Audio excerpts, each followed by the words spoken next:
in the heart of the urban jungle, a unique species of Homo sapiens thrives. Identified by their common adornments, the humble hoodie, their peculiar yet endearing rituals involving ping-pong tables, and an astonishing amount of free coffee. The startup Homo sapiens. I'm no David Attenborough, but I know a thing or two about startups. For example, did you know they don't run on coffee alone?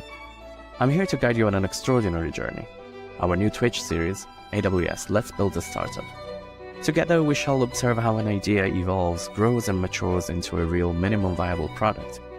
All of this within the AWS ecosystem. Whether it's the thirst of knowledge guiding you or simply your passion for free caffeine. Join me on this fascinating journey. Hey, hello founders. Welcome back to a new episode of AWS Let's Build a Startup. This is a 1-hour show looking behind the scenes of successful startups from all over the world, building with us on AWS. I'm your host, Giuseppe Battista. I'm a Senior Solutions Architect at AWS, and I focus on startups that are building on AWS in their pre-Series A time of life. So in this season, we will be streaming every Tuesday at 2 p.m. BST or 6 a.m. PST. Sorry, folks, on the West Coast. We have made a few changes from the past couple of seasons. So we'll listen to your feedback and we'll be focusing more on customer stories, trying to learn their secret sauce, what its success is all about. And we'll be giving you access to the brilliant minds of our fantastic founders and our friends from our community. So in this season, we'll have founders from EduCloud, RC, Depot.dev, Lovable, and many, many more. And next week, for example, we'll have our principal Gen AI advocate, Basil Fatin, telling us a little bit more about how startups are actually building their MVPs on AWS, of course. And we will have the founding teams at EduCloud. So if you like those kind of stories, please remember to smash that follow button. Come join us next week. But before we begin, actually have a few announcements that I know our community of co-founders will be interested in. So let me just quickly pop up my screen. So first of all, question number 0, I guess, how to find more information about the startup programs that we have at AWS, like, for example, getting credits, the offers that we have from our partners, or discover the learning path that we have developed with Startup in Mind.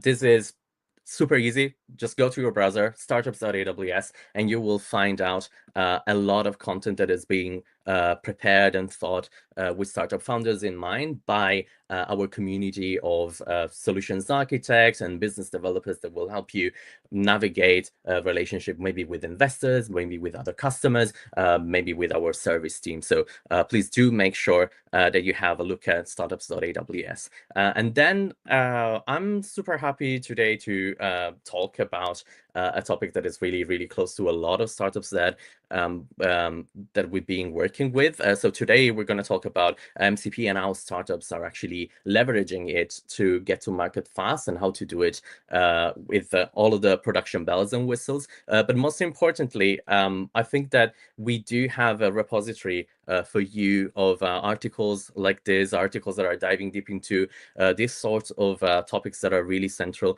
to the development of a successful startup. So if you route to build.aws.com, this is where you'll find a repository of incredible content that has been put together by Startup Solutions Architect. One of the things that I wanted to remind you is that we do have at the end of every article, for example, we do have a link to where you can actually find articles about various topics. So for example, my favorite is, of course, hashtag startups. So this is where you can find a lot of the articles that have been published by colleagues of mine that work all over the world with startups. So that's where you can actually learn a bit more about what we do and the other programs, maybe getting really deep into some interesting topics. For example, I had a customer that wanted to deploy NAN in under 5 minutes on AWS. Bum, we wrote a post together about it. Or I don't know, there's a lot, maybe even on quantum mechanics, or like how to optimize your workloads when it comes to containers on AWS. So absolutely, please do route there if you have any questions or your thirst for knowledge cannot be quenched anywhere else. We have made also a few changes to the to our free tier. So our free tier actually now allows you to create a new account on a free plan, and that means that you will be provided with up to $100 in credits on sorry, up to $200 in your AWS account, and you will be offered access to a number of services that will not deplete all of your credits almost in one go. So you'll have access to stuff like Amazon S3, for example, for all of your object storage needs, or Lambda for all of your serverless compute needs, and so on and so forth. And yeah, I guess that's potentially enough in terms of announcements today. I really want to hear from you folks on the chat today. Please let us know where you're coming from. If you have a startup idea, if you're currently making use of MCP, please do send us your messages. We will be bringing it to the experts that we have with us today. And speaking of, we have Ran Isenberg with us today. I'm going to bring you up to the stage today. Ran, you're going to tell us a bit more about what MCP is all about, and potentially how to build your own serverless MCP servers. Can you help me wrap my hand around that? Yeah. So first of all, thanks for having me here on the show. Yeah, we're going to talk a little bit about MCP and how to build it on AWS serverless, specifically on Lambda functions.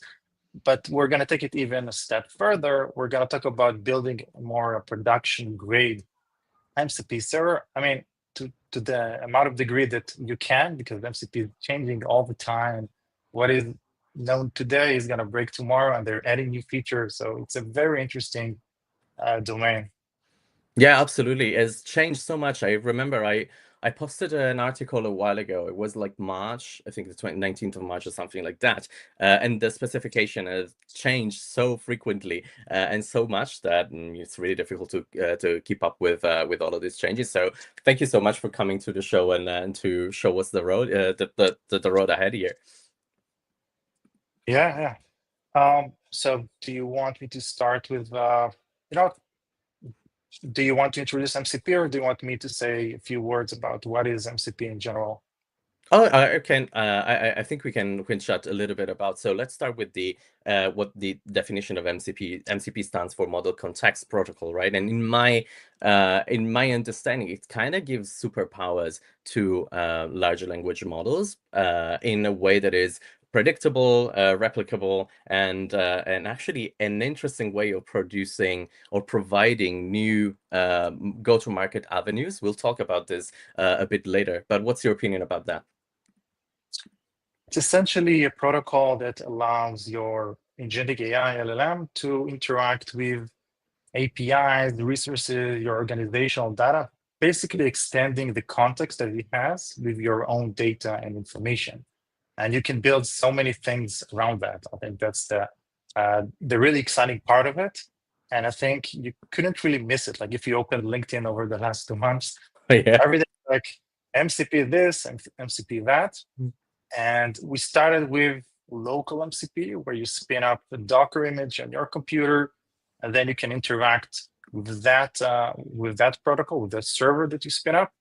And now we're more advancing towards a remote solution, a remote server for MCP. So now we have more authentication methods that are coming up and new standards around that.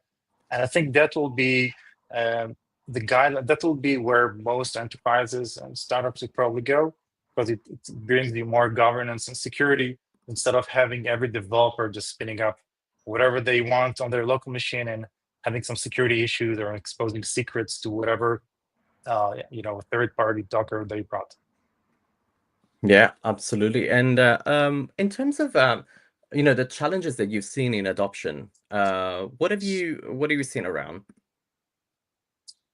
So again, it depends whether you're an enterprise or a startup. Startups are like, yeah, today we're doing it. Everybody, you're now using Cursor. Go ahead, full steam ahead. Usually in enterprise, you need to go through the CISO, you need to go through the IT, you need to have all sorts of agreements and checks before you can even configure it, and guidelines and best practices. So I think it takes more time for that. And also, it's more common for enterprises to build their own MCP server as their own offering for developers. It's been quite the trend. I saw that even AWS released their own MCP server, and even kind of different variations for remote. One is exposing all the AWS SDK. Others have different MCP servers, one for DynamoDB, one for SQS, whatever. So it's really changing, and nobody really knows what they're doing. That's the feeling. So everybody's just trying out and building things. That's the premise. And that's pretty much what I wanted to do. Like, I tried to understand the protocol, build something on serverless, because coming from a serverless background, I'm a serverless hero, and I work with serverless technologies all day long. And that's what I wanted to do. And once I had that built up, I thought I'd just share it and try to build a more production ready, so to speak, cookbook, which I've done before. I've built an open source for serverless cookbook where you get Lambda function with CRUD API, idempotency, and CI/CD pipeline, and observability and monitoring all around it, and like all the best practices for Lambda. And I wanted to see how does that translate to the world of MCP? How do I do testing? How do I deploy my MCP server? How does it look on Lambda? Are there any options? Like, what are the options? Which one is better? So this is what I did. I created an open source, which we're going to see in a second, and also wrote a blog post on my website on the builder.clouds that really compares the difference between two options on Lambda and also on Fargate ECS. Well, that's beautiful, and that's mainly the reason I reached out to you when I was, trying to build out the plan for this show. I was like, oh, let me go and have a look at somebody who looks like they've been there, got the t-shirt, and so this is why we're here today. But folks, I would absolutely take the chance to pick the brains of Ran today. So if you have any questions, please use the chat box. We will be bringing up these questions just like this. So hello, folks, and thank you so much for joining us. Seems folks from Morocco, from Italy, from London as well. So thank you so much. Eran, the floor is yours. Let's kick off with maybe a dive deep into your repo. Yes, let's do that. Yeah. Okay, so do you see my Chrome browser? Yeah, absolutely. The repository? Yeah, great. absolutely. So it's called the AWS Lambda MCP Cookbook, and there's a GitHub documentation here. And the problem that I'm trying to solve is, how do you build a production grade MCP, remote MCP server on serverless, mainly on Lambda? And you need to tackle all sorts of questions, right? Like, how do you deploy? What kind of infrastructure as code framework do you use? How to build the pipeline? How do you handle observability, which is a bit different when you're using MCP? How do you write the Lambda function handler, like all the layers that we have, then the logic layer? And how do you do testing? I think testing was the biggest question that I had, which I was able to build. And eventually, what I did is build a template repository that you can take now, and it's fully deployable. It's working. It has a fully working CI/CD pipeline based on GitHub Actions, CDK codes, and I didn't mention it's Python. That's usually what I use, Python, which is very popular, especially for MCP. And you have two solutions for the Lambda. Basically, we have a very simple API gateway with a Lambda, with WAF, where agents call the /MCP. That's usually how they interact with the post HTTP command. So it's basically JSON RPC over HTTP. So the payload is JSON RPC. And we have two implementations from the Lambda. The first one is something that I started with from the AWS examples from the labs that really helped me to understand a bit about the protocol, how it works, and debug it. I made some changes, refactored it, improved it. We're going to talk about the limitations that it has. But there's also another implementation that uses official MCP server SDK, which is FastMCP for for Python. And we're using here AWS Lambda Web Adapter, which is an extension that you can attach to your Lambda. And we're going to talk about the differences of how the code looks like and how the development experience is. But there's testing capabilities for both options. So I think we can jump to the code and talk about the implementation. So Absolutely. Thank you. Yeah. So I think that you see my VS Code. So it's a very opinionated solution, but I think it's quite general and it works. So first of all, you have, let's cover very briefly the folder that you get here. You get the .github folder with the pipeline, both for PR and main. So you get fully PR code. It means that it really links the code on Python. It's basically, you can take this and use it in any serverless application that you have. I think that's really a very nice solution around it. So there's really nothing too MCP oriented here. It's just a basic deploy your serverless solution on AWS. So you just lint your code, make some checks, run unit tests, deploy to your AWS account. It also comes with that step. You run end-to-end tests, and then you can merge the code. And then once it's merged, it goes through different AWS accounts that you can configure, like staging and production. And eventually you publish the GitHub pages that you saw for the documentation that I just showed you, which is created via this folder here. It really covers all the documentation. Now, coming here, you can see the CDK folder. And CDK, for those who don't know, it's a framework that allows you to write, basically have some abstractions for resources that you want to deploy via CloudFormation. So you write your Python code, like here I write a CloudFormation stack in Python, and I describe all the resources that I want to build, all the connections between them, and all the relations that they have. And eventually, when I run this code, CDK translates it to CloudFormation template and deploys it. So it's a really nice abstraction. And you can really go overboard here, but I highly suggest that you don't. I've added here a couple of production readiness aspects to the CDK, but we don't really have that much time, but it's all covered in the documentation. But I think the main purpose that I want to show you here is that we create two API gateways. It's two constructs. So the first one is the MCP API construct. And by pure MCP API, I mean that it's there's no SDK around it. It's very native. I'll show you in the blog post here. So this is the first solution. Basically, you have your AI agent call the API gateway. And inside the Lambda function, you have the handler is going to call the MCP parser.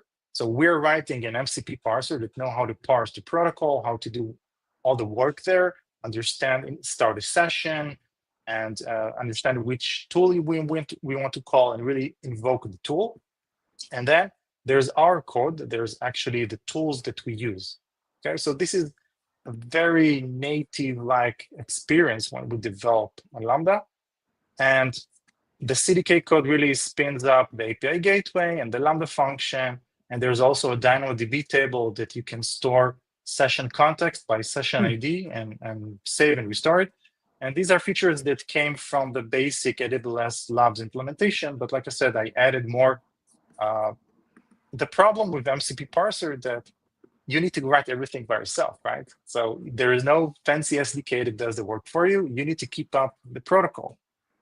So if tomorrow there's a new feature, you need to add it. So that's one of the problems that you have with this solution, but it gives you ultimate performance and ultimate control. Now, if I jump into the code, so you see I have a service folder, which I have all my tools and MCP parser where it is, and also tests. And for tests, we have unit tests that are going to test our tools. And we have, I think maybe we're going to focus on the end-to-end, which I think are very cool. We're going to actually connect via code with an MCP client to the deployed MCP server that we have, and we're going to interact with it and see that we can call the tool and see the expected result. So let's jump to the handler and see what I mean by MCP parser. So here we can go to you have different folders for the logic layer where I have my tools, and the handlers where I have my basically MCP handler. So the handler, what it does, it basically, I'm using here some of the best practices that I highly advocate it to use. I'm using AWS, I'm using Power Tools for AWS Lambda, which is an open source that provides you production grade utilities for tracing, for logging, for input validation, for custom CloudWatch metrics, really all sorts of goodies that you can get out of the box. So I'm using all this code here. I'm also using another open source to parse my environment variables to make sure that everything is set correctly. And once I do that, the handler calls my own custom authenticate function. And here I need to really implement the entire, whatever implementation I have. It might be OAuth 2.0 that I need to implement. And that's really one of the cons by using this approach. I need to write everything. And here it calls the parser. So the parser, it's really what you think. I'm using here Pydantic, which is a Python, really a highly optimized parsing utility. You parse by the HTTP command, you go through the event that you get from the Lambda, and eventually you see if it's an HTTP post. You see, okay, so I got, maybe it's an MCP initialized, maybe I need to list the tool, maybe I need to invoke a tool, maybe I need to ping. And this is the challenge when you're writing a parser. You need now to add all the new features that are added almost on a monthly basis to the parser.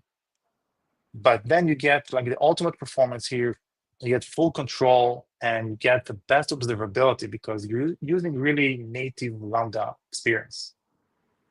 So this is the tool, for example, that we're going to test in a second. And I've already deployed it. I ran make deploy. I have a make file here that really simplifies all the commands that you have in the pipeline. You can run them locally. So you run the deploy and you're greeted with several outputs. So we have one output for the MCP API URL. This is the web adapter one, and this one for the pure MCP API URL. And the reason I'm using these outputs is because I can then in the tests look at the stack output and fetch the URL and actually work with this URL in my tests. So this is like a nice way to do proper end-to-end tests. And this is what you get out of the box with this repository, right? Yeah. You just do a poetry install, you write make deploy, and it's working. Yeah. That's beautiful. And the thing that I need to do if I wanted to adopt it is just start actually writing my tools, adding my resources. Is that it?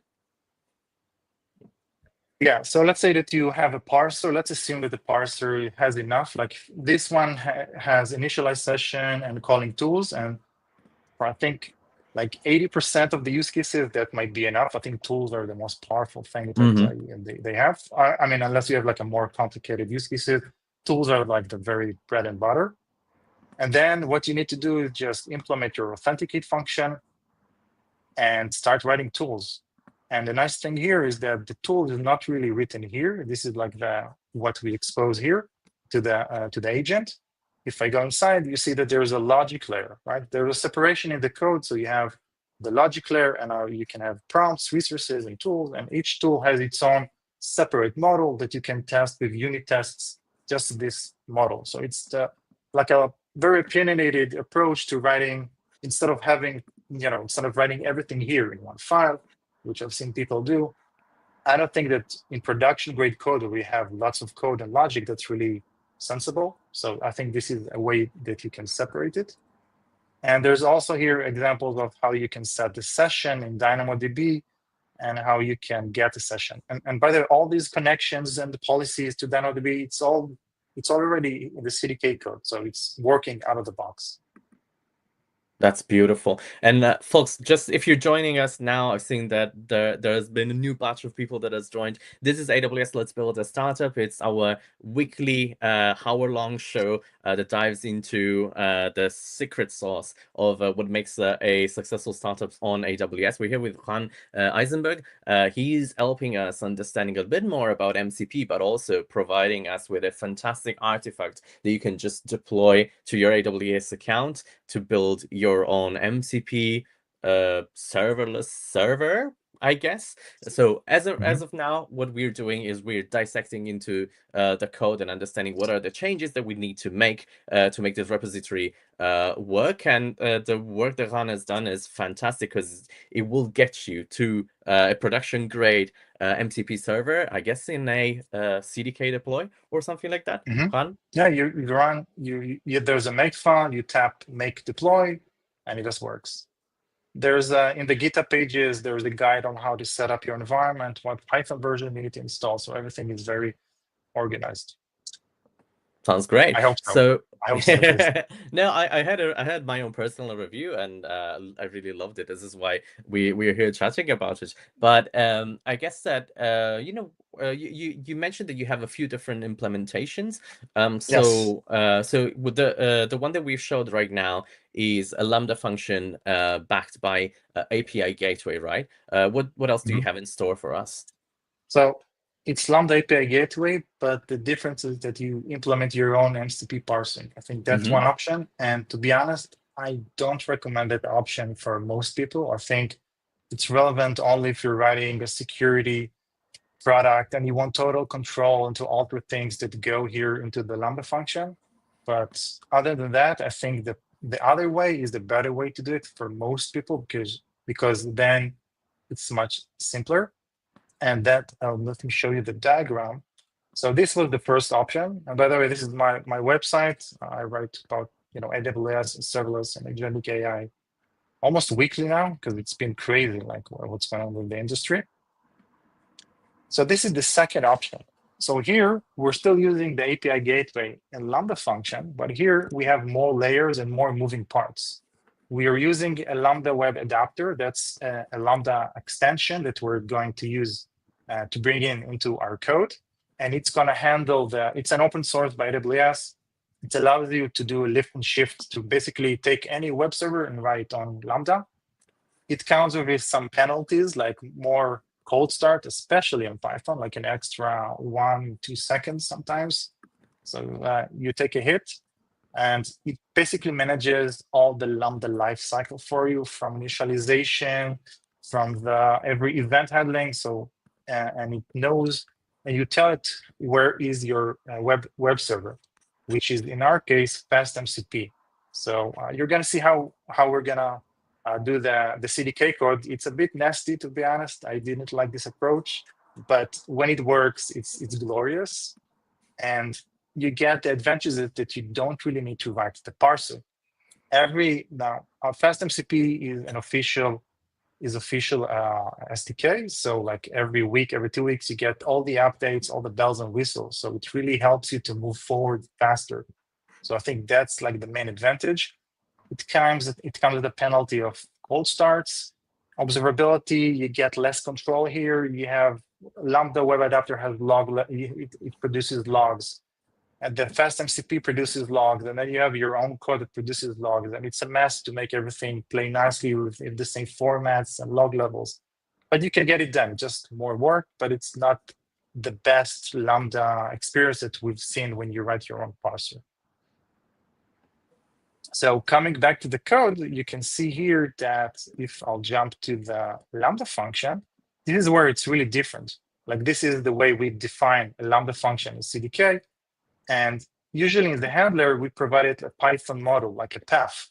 But here you can see that I have a bash script, which is very odd, and I don't like it, to be honest, but there is no other way to make it run. And you really have to use these two environment variables. Otherwise, it's not going to work. So this is the port that FastMCP is going to listen on. It's going to spin up and listen on a local host. Which is very odd if you think about for Lambda. When you spin up a server, you open sockets and things like that. It's really not right. It's not really Lambda, right? It's not Lambda still very native. odd. Yeah, I get you. I get you what you mean. What do you guys think in the chat box? Let us know which kind of approach do you prefer. And here we set the layers. We set the extension for the web adapter as basically a Lambda layer. And I had to do some magic during the deployment script where I copy the code to a .build folder. So everything, there are some hidden assumptions in Lambda Web Adapter where the script, the bash script, needs to be in relation to the code. It's all sorted out here. You can see it. But this is like the bash script, very simple. Like here's the Python path, here's where the web server, and this is our code, right? So this is the fast MCP application, and this is the model and the file that we're going to run. So I'm going to jump very quickly to the code to show you the differences. So here you can see that it is very different. We don't have the event. We don't have the context for the regular Lambda handlers. It's all very different. And we have here the fast MCP that we start. And here we have all our tools. And the same way I'm calling the logic layer, it's very similar. But here, since I'm using the fast MCP, which has support for all the bells and whistles, I'm actually using the resource template and using the prompts, which I didn't implement in my own MCP parser.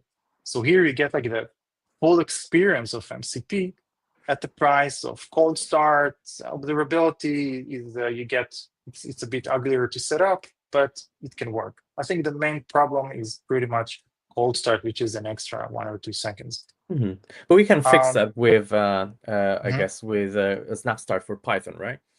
Yeah, or provision concurrency, but you're gonna pay, right? You're gonna pay. Yeah. But to be honest, I'm not sure. Like, if I'm really honest, for MCP use cases, performance might not be the most critical aspect, because we're running agentic AI. It's gonna run for way more than 1 extra 2 seconds. It's not UI.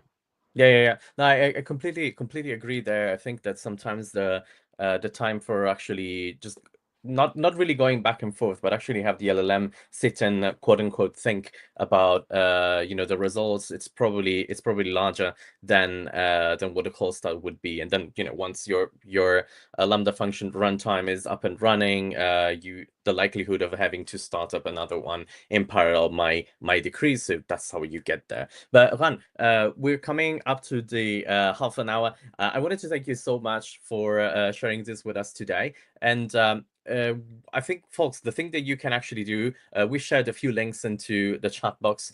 We shared a link to Ran's profile on LinkedIn. Please do reach out. His serverless hero is helping us evangelizing the serverless movement within the startups at AWS. The other, I think, call to action for the Ran, we would like you to actually share with our audiences the fact that we have this open source repository. Please have a look at it, but also make sure you contribute as well back for any finding. Ran, again, thank you so much for sticking with us today. We're just gonna bring on our next guest on the stage really quickly in a few seconds. Stay with us and make sure that you hit the follow button. I'll see you in a few seconds.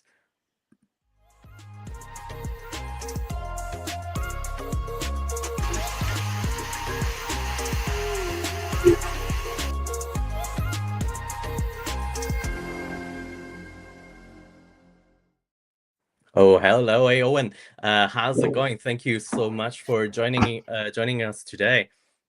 Yeah, all good. Thank you. Thanks for inviting me. Absolutely. So can you just give a quick brief intro of who you are, what you do, and why you're here today? Yeah, sure. So yeah, I'm Owain Brennan. So I am the lead architect for AI at Sedna. A bit of background, Sedna is a data-driven operating system for global trade. We have a few different products, the most popular being Stream, which is an email and communication platform. So dealing with all kinds of trade, maritime logistics, freight forwarding, and yeah, handling all of that data in an intelligent way.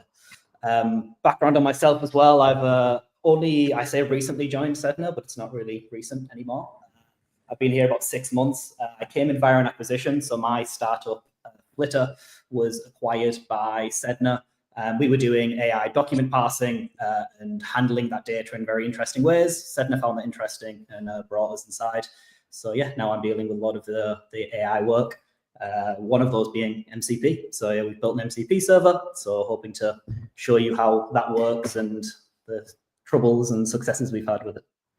That's great. And can I ask you a question? Like, how did you actually bumped into MCP? How did you folks like manage to get to know that topic? What was your research path to get settled on MCP? Research path for finding it initially was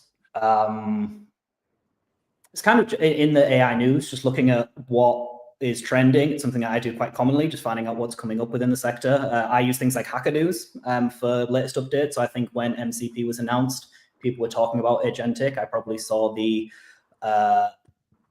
link there and read up on it.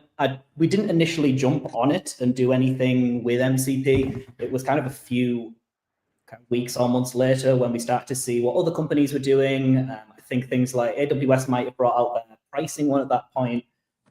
And then we got a bit more interesting when I started to investigate. I did some kind of early experiments that didn't serve much and then dropped it. But as we found some actual use cases, that's when we kind of went both feet in the deep end and started developing it out. So yeah, I mean, that's kind of gone as MCP has gotten better and there's been better things added, OAuth being added, kind of made it a bit more feasible to integrate this with Sedna as well. Sounds great. And I think that the other interesting bit was about the fact that you folks are using MCP also as an interesting way to go to market. So can you tell me a bit more about that? Yeah, first, like Sedna is an operating system for global trade, which means all of this data comes into Sedna, and mainly being email, which means we get a lot of email, like hundreds of millions of emails. So having all of that data and making it available is a big part of the Sedna kind of philosophy. So MCP plays quite perfectly into that, because if we can expose that data in different ways and make it helpful in different ways to our customers, then yeah, MCP has to be a big part of that. So when we started to look at it, we looked at what our customers were doing. We had a bit of actually request from customers. They'd heard about MCP. They were starting to use AI models within their own companies. So that was things like, they might have Copilot. They bought some licenses from Anthropic. They'll have seen the noise on LinkedIn, and they'll come to us and say, well, I want some of this Sedna data within my chatbot, because they might be using Copilot and have other sources of data within there already. So there was kind of two sides of it. We knew that this was something that we should jump on because it fits into our philosophy, but also customers wanted it in their hands and they wanted Sedna data. So yeah, kind of the perfect situation when you want to grow out a product and new technology.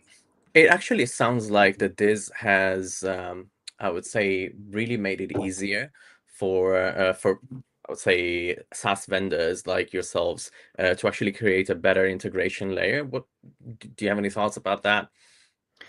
Yeah, definitely. I mean, the actual MCP side of it was quite simple from a tech point of view, really, because Sedna's built on an open API service. So all of our kind of the endpoints to customers are available there, which meant that all of the data was accessible at that point.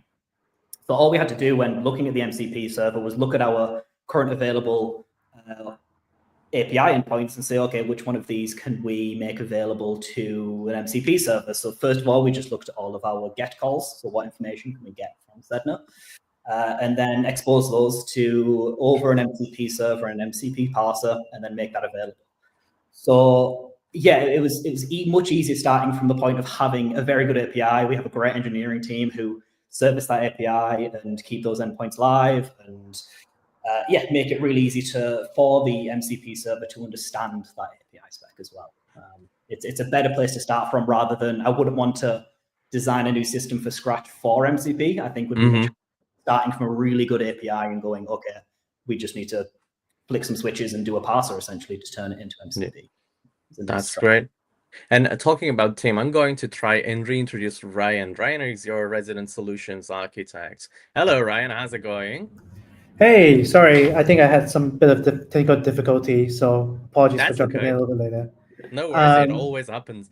And so, Fox, you have built a successful relationship in the last few months, right? So this is our kind of solutions architect within AWS actually work with startups. Ryan, can I pick your brains about like what makes you excited about Sedna?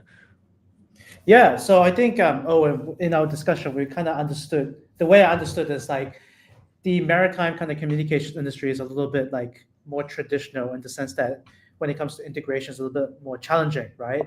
What's interesting to me from Sedna's perspective is the way you guys have kind of revolutionized onboarding of these new partners. And I think this is where I think MCPs are going to be really good. And I think that's why we're seeing a lot of value in you guys doing this with us. And hopefully, yeah, we're going to be able to get you guys more integrations, reducing customer onboarding time that kind of help to get you guys, more and more growth in that sense.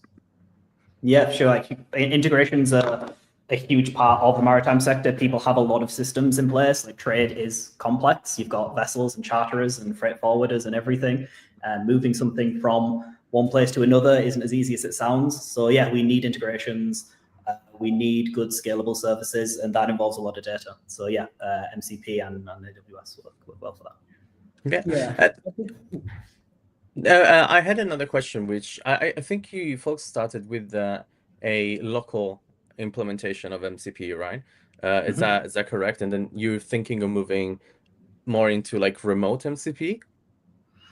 Yes. So the first implementation was, just running essentially on my laptop. I was connecting to the Sedna API. We ran the MCP server on my laptop and connected it to, I think the first one we tried was actually Cursor.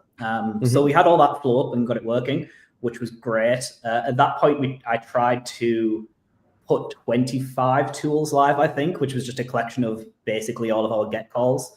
That failed quite quickly because the context that was available, the context available to the model, I think, was a bit too much. So with every single MCP tool that you create, you give it essentially a name and a description, so what that tool does.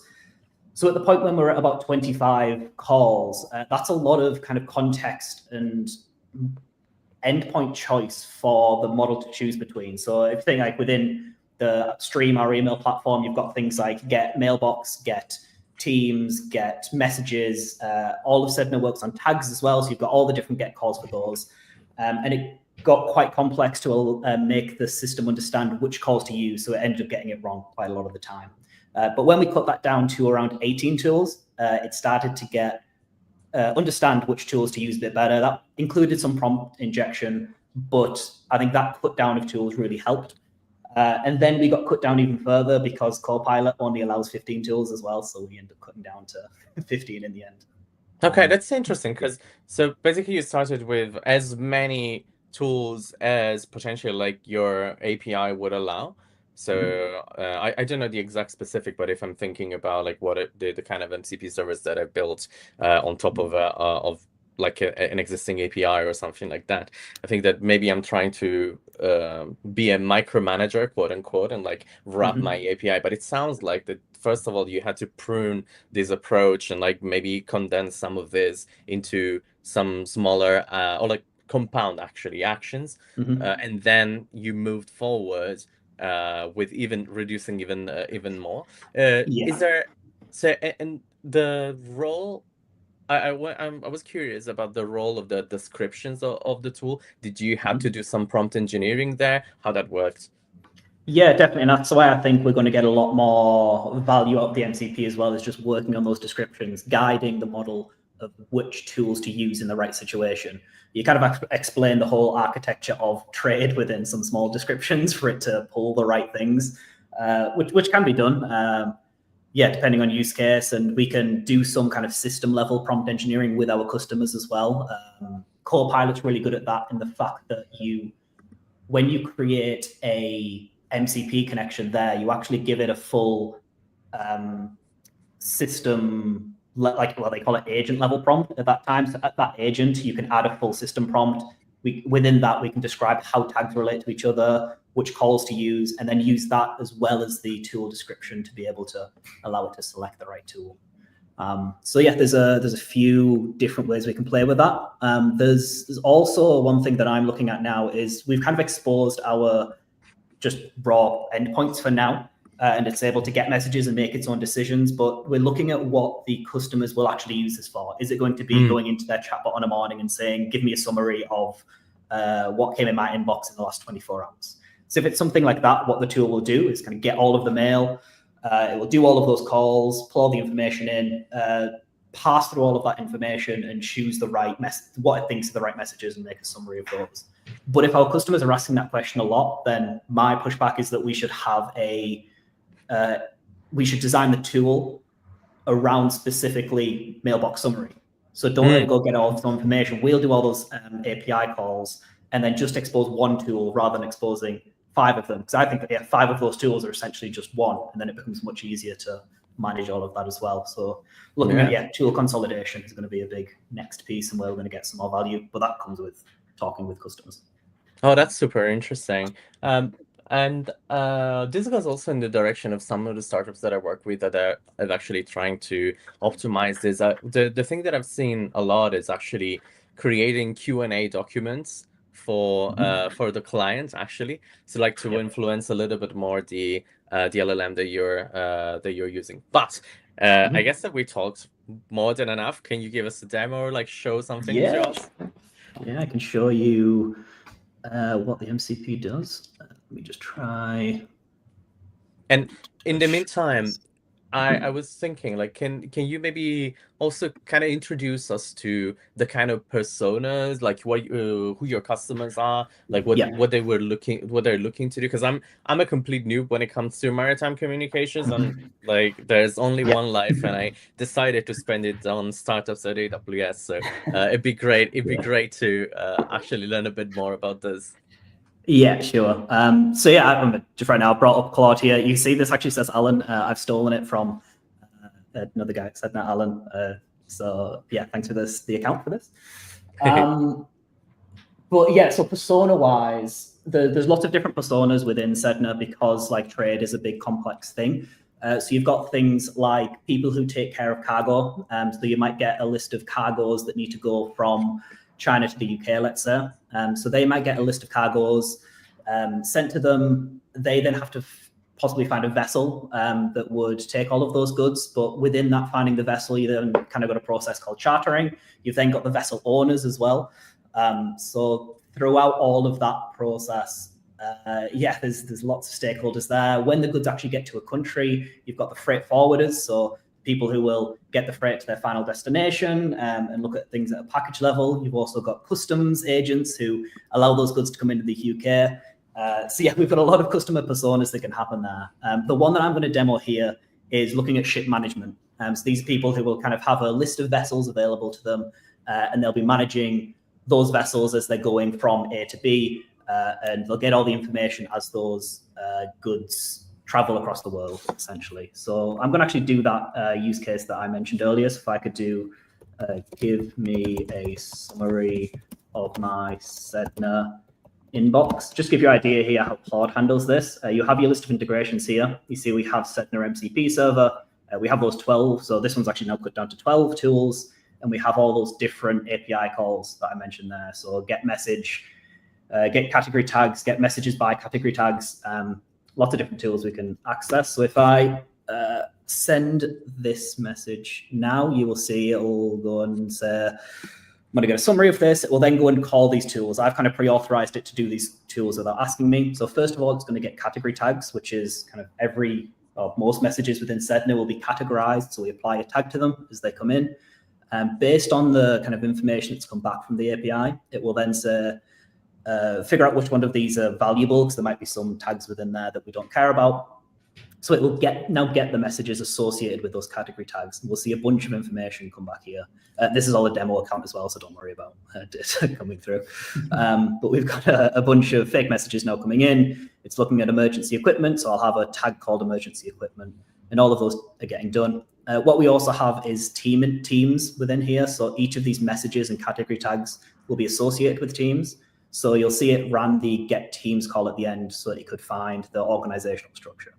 And this is what I was talking about, where right now we'll do multiple calls and multiple tool calls. What if we know that users are going to be typing and asking for a summary?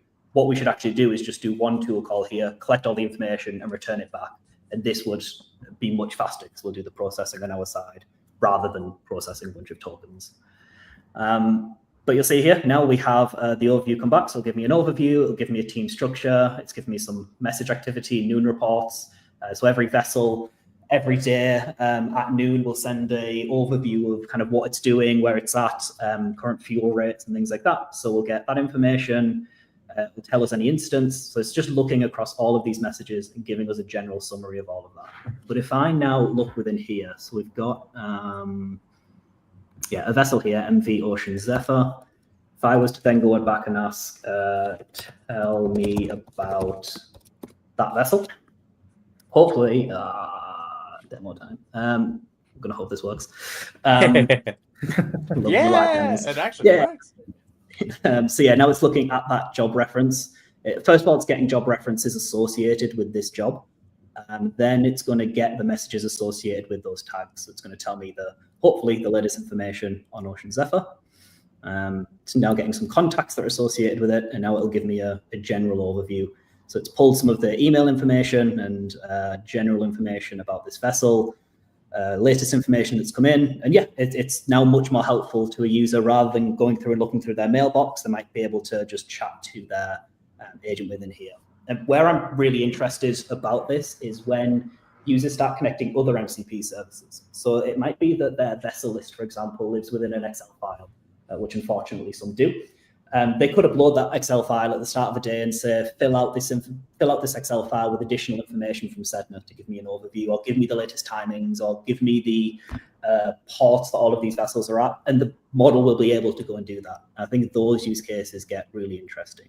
Yeah, that was actually my aha moment around MCP in general, because I was doing a lot of research and I was testing like all of these way to orchestrate agents and stuff like that. But at the end of the day, I managed to have like a number of tools and the model actually able to combine them themselves to like get to a like a complex achievement or like a complex goal. So that was really, really cool. But Owain, thank you so much for coming to the show. Ryan as well, thank you so much for bringing them to my attention. This was great. And folks, we're quickly coming up to the end of the hour. I have just a few reminders and messages. So first of all, if you enjoyed this episode, please do smash that like button or follow button or whatever you are. I think if you're LinkedIn, just connect with us and have a chat with us. But most importantly, I've seen somebody asking